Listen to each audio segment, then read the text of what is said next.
Well, see the way the question is asked and also the way normally it's addressed is, people think there is something called as negative thought and positive thought.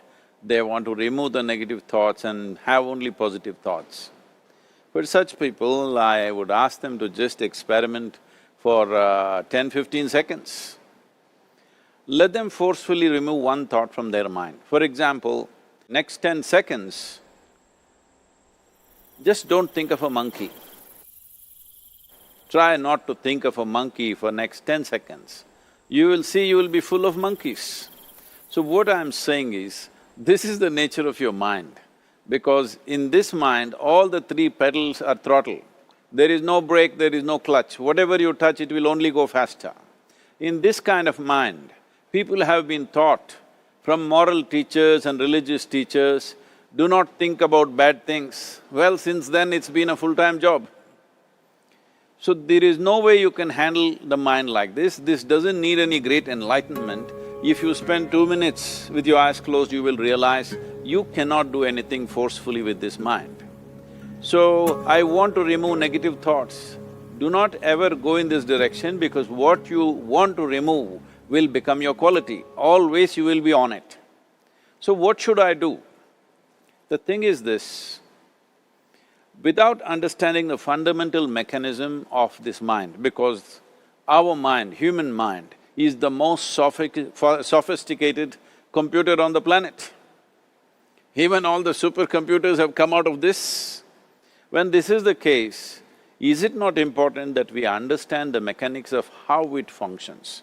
One simplistic aspect of how it functions is, there are no subtractions and divisions in our mind. There is only addition and multiplication.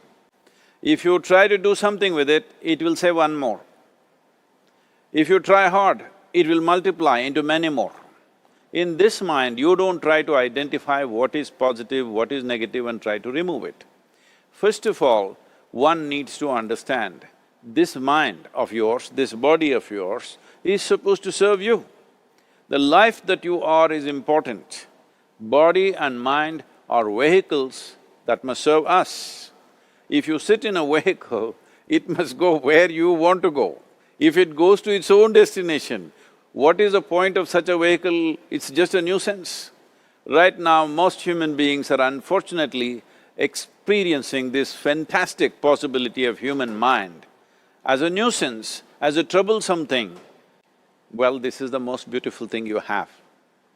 It's just that you need to pay little attention as to how it functions. One simple thing is this.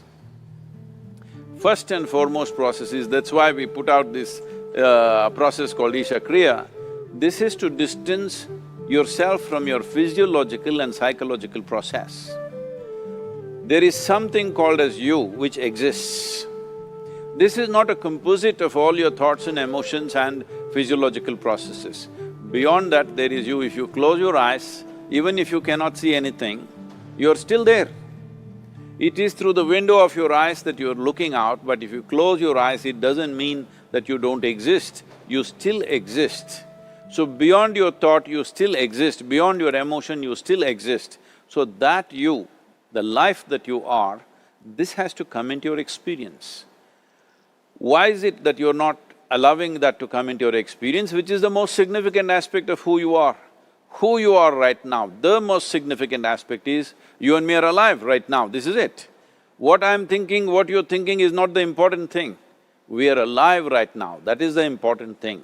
So, it is important that you focus on this fundamental sense of aliveness within you, and then you will see there is a natural distance between you and your thought process. Once there is a distance between your psychological process and your physiological process, this is the end of suffering. Because there are only two kinds of suffering that human beings go through, physical suffering and mental suffering. Once you create a little space between you and your mind, between you and your body, this is the end of suffering. This is something every human being has to experience and know, otherwise thinking I will just remove negative thoughts and I will have positive thoughts, all the best, it's not going to work 100%, it's not going to work, because nobody can remove it, they can avoid it for some time. So when negative thoughts come, you say Ram Ram, Shiva Shiva, whatever you want, but this is just avoiding, it's not gone. The moment you stop that, it will pop back with great force, otherwise it'll come back in your dreams.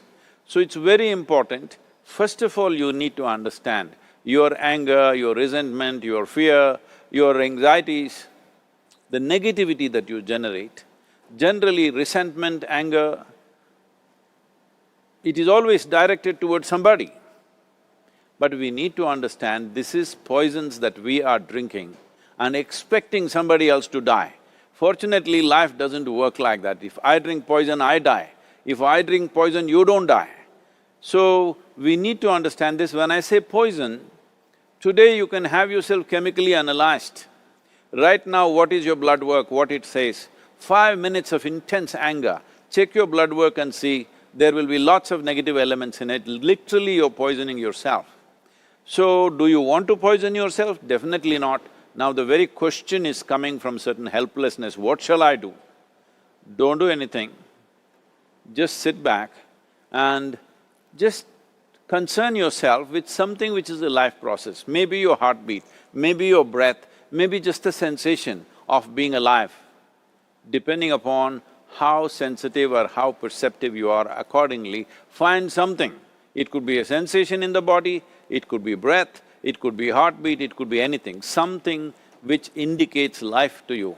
Just pay attention to that for some time. Slowly you will see there is a distinction between what is you and what you have gathered, which includes both your physiological and psychological possibility or mess, whatever you made out of it.